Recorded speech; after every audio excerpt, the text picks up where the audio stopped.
y avoir quelques petits bougés, et je suis très prudent, des petits bougés, par exemple sur le seuil d'ouverture de droit, qui commence à couper,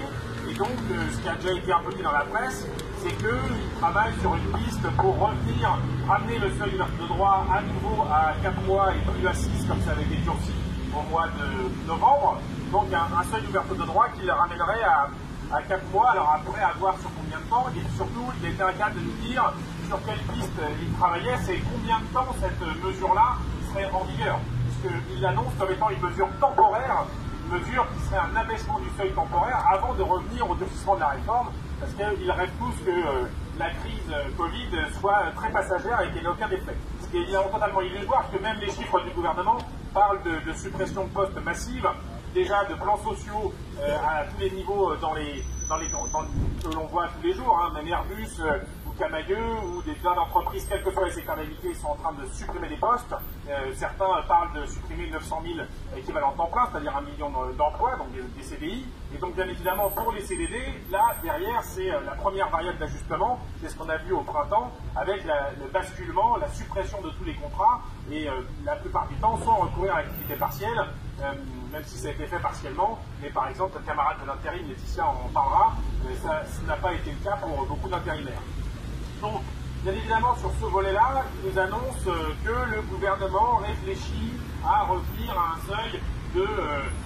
4 mois au lieu de 6, temporairement, on ne sait pas combien de temps, fin 2020, fin 2021, 2022, enfin bon, voilà. En tout cas, ce seuil-là pourrait bouger. Sur la prolongation des droits, là, pour l'instant, ils réfléchissent pour l'instant à des mesures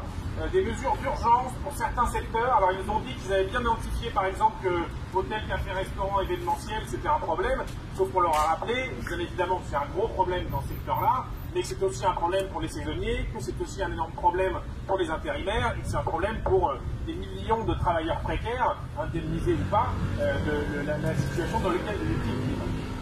En prolongation des droits, pour l'instant, je vais le dire, la façon positive, c'est de dire qu'ils ont peur.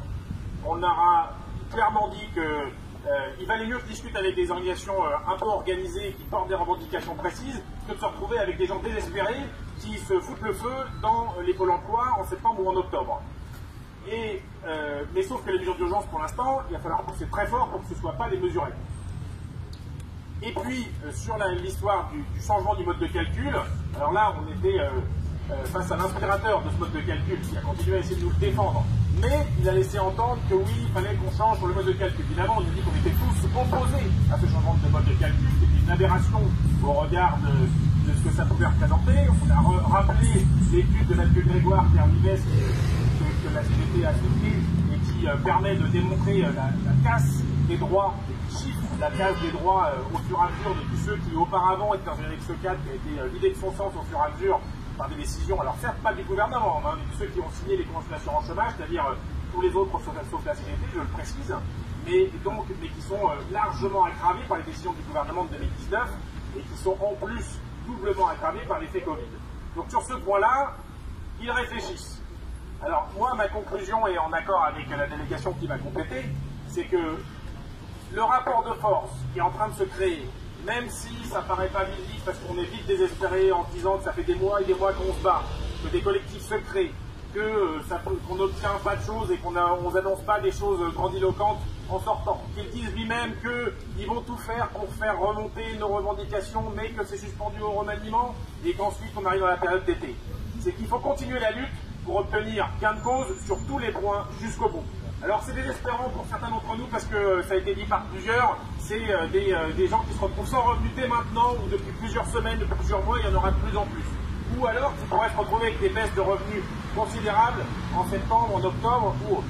Mais ce mouvement, il faut qu'on l'amplifie. Il faut qu'on l'amplifie avec différentes actions comme vous avez su le faire dans les dernières semaines. Il faut qu'on l'amplifie, y compris, même si c'est l'été, on va trouver le moyen de s'exprimer, notamment, par exemple, Pierre en parlera,